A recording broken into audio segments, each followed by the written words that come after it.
On October 24th, 2000, a little-known band from California called Linkin released their debut full-length Hybrid Theory. Nobody expected much, but the album immediately dominated the charts, quickly becoming one of the best-selling albums on the planet. Forget the numbers, though. Hybrid Theory became the soundtrack of rebellion, frustration, and hope, defining an era and leaving a mark that's still impossible to ignore. The award goes to Linkin Park. Hybrid Theory brought together everything: heavy metal riffs, electronic beats, sharp rap, raw screams, and catchy pop tunes. That perfect blend launched 6 unknown guys straight into rock stardom in a way that's hard to imagine happening again. To call Hybrid Theory a phenomenon would be an insult. This record was a wrecking ball that tore through music and culture alike. And this is how it all happened.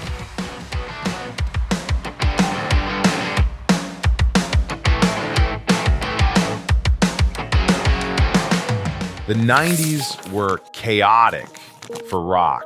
Glam rock had fizzled out, grunge came, saw, and then slunk away, and even Metallica chopped off their hair to stay relevant. Meanwhile, under the surface, a new revolution was brewing. Bands like Korn, Deftones, Limp Bizkit, and System of a Down were blending sounds and experimenting with nu metal. And just as the decade was ending, 6 guys from California also fused metal, hip-hop, and electronic music, creating something that would challenge even nu metal itself. But Linkin Park's story starts with Mike Shinoda. He was the son of a Japanese-American dad who loved rap music and a mom who pushed him to play piano so it'd look good on his college applications. Turns out, Mike was actually a bit of a music prodigy. In 1996, he formed a band called Zero with some friends and turned his bedroom into a DIY studio using a 4-track recorder to lay down their first demos. One of Mike's friends was Brad Delson, who was interning at Zomba Music Publishing. Before his internship was over, he booked a meeting with the vice president, Jeff Blue, to pitch his band, Zero, and their vision to change the music scene. I had just signed a band called Korn, and they were doing well, they were doing pretty decent. And I had also signed a band called Limp Bizkit, and they were just beginning to break. I had a huge poster in my office, which I was really, really proud of. And I was also developing a young woman named Macy Gray. He went on to tell me, about his, dream he was going to potentially become a lawyer like I had been. And he said he had a band that he was developing and, he was working on, that was his goal. And he pointed to this big poster of mine of Limp Bizkit, and he goes, "That band's not that great." He goes, "I'm going to have a band that's better than that." Jeff admired Brad's boldness and decided to attend Zero's first gig at the legendary Whiskey A Go Go in West Hollywood. And right after the show, he offered the band a development deal. At the time, Zero's lineup also featured drummer Rob Borden, bassist Dave Farrell, who had played in a Christian ska punk band called Tasty Snacks, DJ Joe Hahn, who shared Mike's love for hip-hop from their art school days, and co-vocalist Mark Wakefield. You'd think getting a development deal would be a huge win for Zero, but it wasn't that easy. For 3 painful years, they used their Zomba connections to send out demos to anyone in the industry, but they kept getting rejected. Zero was going nowhere, and co-vocalist Mark eventually had enough, so he left the band to focus on other projects. Everyone has dreams, and most people give up after just a few rejections. While all this was happening, Chester Bennington was chasing his own dream of becoming a rock star in Phoenix, Arizona. With his band Gray Days, he found some local success.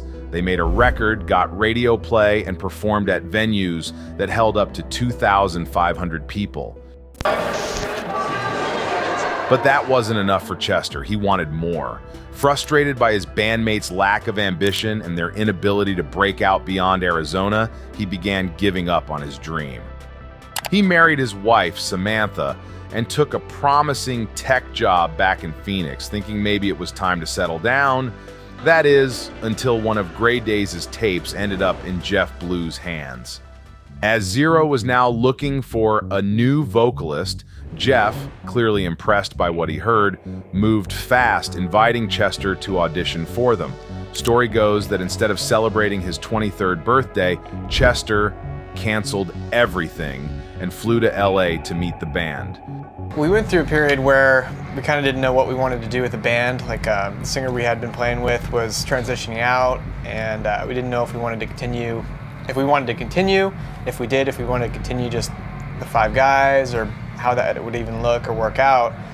And you know, we tried a bunch of different guys that were LA based and whatever, and nothing was really working, nothing we were excited about. But when we heard Chester's stuff that he had done, we were just like, okay, this guy can sing.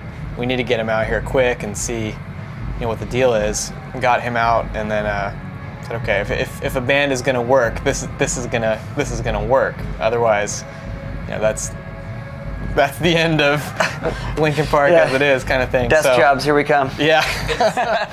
Yeah, I remember getting a call from a friend of mine who used to represent an old band of mine, saying that, you know, there was this great young group of guys that had this really great sound, and all they needed was that voice that was going to help them complete the puzzle.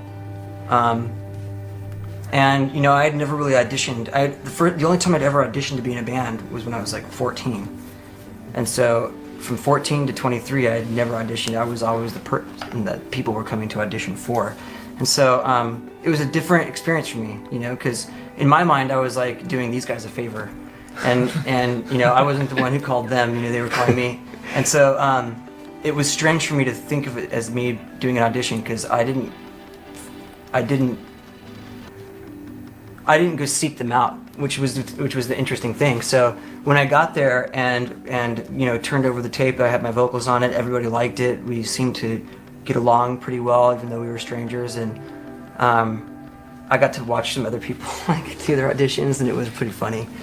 Long story short, he ends up in LA and he tries out. Well, we had lined up a few different tryouts that day, and you know, because we didn't know what the hell we were doing, like they were seeing each other on the way in and out, which is not a very nice thing to do. I wouldn't have done it that way if I did, you know, were to do it today. But the guy who was trying out after Chester heard Chester sing, and then he came in and he was basically like, I don't know if he said it to us or if he said it to Chester. He's like, if they don't pick you, they're crazy. Like one of the guys actually left. I think it was that guy. He just came in and he was like, I'm not even trying out. Like, if you guys don't pick that guy, you're insane. And he like left, and he told Chester the same thing. When Chester came on board, Zero was ready for a new identity and changed their name to Hybrid Theory. But they were forced to scrap it after discovering another band had beaten them to it. I'm actually relieved we dropped that name, Mike said in their first Kerrang cover feature. Hybrid music is such a trend now. Saying your band mixes styles has become a joke. It's what everyone's doing. After some seriously bad ideas like Pleer and Platinum Lotus Foundation were tossed around, Chester suggested Linkin Park, inspired by a park he passed in Santa Monica. It was the only name the whole band could agree on. But once they found out that the domain linkinpark.com was already taken, they made a smart move, tweaking their name to Linkin Park. After playing around 42 showcases for record labels and being rejected by every single one, Linkin Park's persistence finally paid off in 1999 when they signed with Warner Bros. Records. By March 2000, they were deep into recording Hybrid Theory. With Chester on board, the album's lyrics took a darker, more personal turn. Chester came out to LA just like having started in the band, and he was like kind of living out of his car and deciding, do I want to be in this band? Do they want me in this band? Like, how does it work? before we'd started working together, Chester had never really screamed on a song. He sang. He didn't like do what he ended up doing on Hybrid Theory. We discovered that together. Songs like Crawling dealt with his struggles with addiction. Chester once said it was the hardest song for him to sing live, especially the line, "These wounds they will not heal," which captured his battle with alcohol and drugs. But I'll talk more about this song in just a second. Producer Don Gilmore, known for his work with Eve 6 and Lit, teamed up with engineer Andy Wallace, who had experience blending rap and rock thanks to Run DMC and Aerosmith's Walk This Way. Together, they made the tracks on Hybrid Theory sound huge. They even brought in the Dust Brothers, famous for the Beastie Boys' Paul's Boutique and the Fight Club soundtrack. The Dust Brothers provided drum loops, moog, and synth sounds, which Linkin Park combined with live instruments to give the album its unique texture.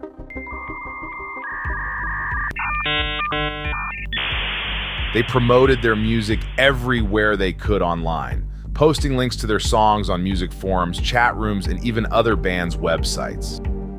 Drummer Rob Borden shared, "I'd tell everyone in the band to recruit 5 or 6 people a day online. We'd go into Korn's chat rooms and say, check out this cool new band called Linkin Park," acting like we weren't actually in the band. We're definitely a band that you can totally say, like, we kind of broke on the web. And the cool thing about that is when we first went to do a US tour, which we'd never done before, there were kids in all these different cities who already knew who we were because they'd heard our stuff on the internet, or they were on our street team, or they'd met someone. It's really distracting you, man. We really rode that wave. Like, we were making fans directly on our street team over the internet. And like, that was like a new, I mean, it sounds so ridiculous, but that was like a new thing to do. They even turned Rob's apartment into a DIY operation, spending 10 hours a day packing stickers, CDs, t-shirts, and letters to send out to fans. Even with all the buzz and excitement around it, no one could have predicted just how massive Hybrid Theory would become after its release on October 24th, 2000. It debuted at number 29 on the US Billboard 200, and within a week, it sold 50,000 copies. The award goes to Linkin Park. 4 weeks later, it was certified gold with 500,000 copies sold, and 2 years later, it was still moving 100,000 copies a week in the US alone. One of the first songs Linkin Park worked on with Chester was called Blue, and the band hated it, except for one thing, the vocals at the end. There was something raw and powerful about it. Chester and Mike weren't about to let it go to waste. They scrapped the song but kept that vocal, rewrote the melody and lyrics, and built something new. That song became the iconic Crawling. What started as a throwaway ended up becoming one of the most powerful tracks on the album, tearing into the helplessness of battling inner demons. The lyrics are brutal as Chester Bennington delivers, "Crawling in my skin, these wounds they will not heal. Fear is how I fall, confusing what is real." The imagery of crawling in my skin is a gut punch, a vivid metaphor for being suffocated by your own body. And the haunting repetition of "these wounds they will not heal" drives home the lasting impact of emotional pain, something that sticks with you long after the physical scars fade. The song in the end is equally impactful, as Bennington declares, "I had to fall to lose it all, but in the end, it doesn't even matter." This refrain speaks to the idea that sometimes, despite our best efforts, we simply can't control the outcomes of our lives. Life is so weird. Yeah. You know, I mean, there are like periods of time where I feel like I've got it, like, all my stuff together. You know what I mean? Like, and then there are periods of time where I'm just like, I am such a failure at everything, and I just, like, I can't do anything right. Like, I'm a horrible dad, I'm a horrible husband.